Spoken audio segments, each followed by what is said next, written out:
I'm Martin Bashir. Coming up at the top of the hour, the latest from Ground Zero, from inside bin Laden's compound. And have you ever wondered how conspiracy theories start? We did, so we brought in a man who studies them for a living.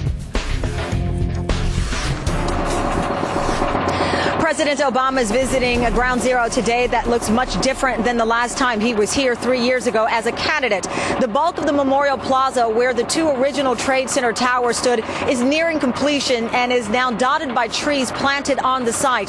The National September 11th Memorial is scheduled to be dedicated this year on the 10th anniversary of the attacks. And meantime, after years of delays, two new towers at the site are rising at about a floor per week. The signature One World Trade Center, formerly named the Freedom Tower, is now 64 stories high. It'll rise 105 stories and is scheduled to be completed in 2013. And Four World Trade Center is now 23 stories high. It will rise 72 stories. Construction of two other towers is still plagued by financial problems, but there are certainly bright spots around this area. And Associated Press is reporting President Obama is expected to meet SEAL team members from the bin Laden operation tomorrow. And joining me now from Washington is New York Republican Congressman Michael Grimm. Congressman, thank you for your time.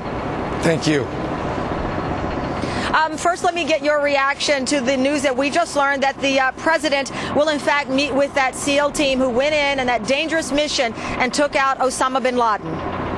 Well, I think that's great. I think that is extremely appropriate because, let's be honest, our special forces, and specifically this team, are nothing less than awesome. I am beaming with pride, as I know all Americans are, and certainly should be. We have the greatest military in the world, and these men represent the very best of the greatest. And I got to tell you, I'm just very, very proud of the job that they did, and I know that we all are. And I think that the president meeting with them is certainly the least that we can be doing. You know, the president said here today, well, he was meeting with members of Engine 54 and police officers at the 1st District. So this is not about politics. This is not about who's in office.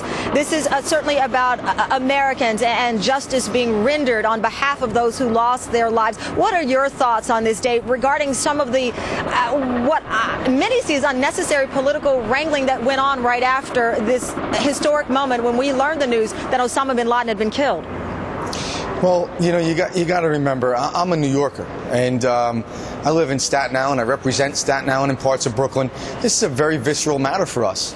You know, Staten Island alone lost 78 firefighters. I was a first responder. I was there doing bucket brigades with FDNY and the NYPD. So this really goes to our heart. This is about closure for the families, and a much deserved closure. It's a little bit more for them so that they can heal the wounds, and that's what we need to be focusing on. This is it's a great event for America that our military, after 10 years, is able to have that victory, and to show the world that America's relentless. When we set out to do something, we achieve our goals. And you know, again, this is bipartisan. These are policies put in place by the George Bush administration, later followed up by President Barack Obama. You know, so you have a bipartisan effort of doing what America always does, and that's we always prevail. So I think that's the message we need to walk away from.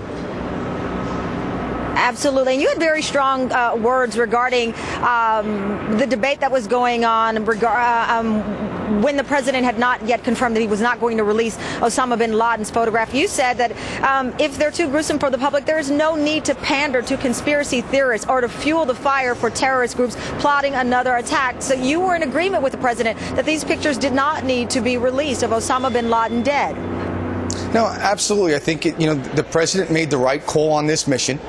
Our SEAL team, our special forces stepped up and did an outstanding, amazing job. And I think that we need to respect their call on whether to release the pictures or not. I mean, if the White House felt that we would gain some advantage from doing so, then I would support that decision. But I don't see any upside to it. I think that America, by giving this mass murdering terrorist a Islamic burial, a proper burial, shows the world that we are at a certain level ourselves, and we can rise above certain things, and that's the way I want America to be viewed. I think that we've done a good job. We've been through a lot. People in New York and throughout this country, even here certainly at the Pentagon, we've been through a tremendous attack.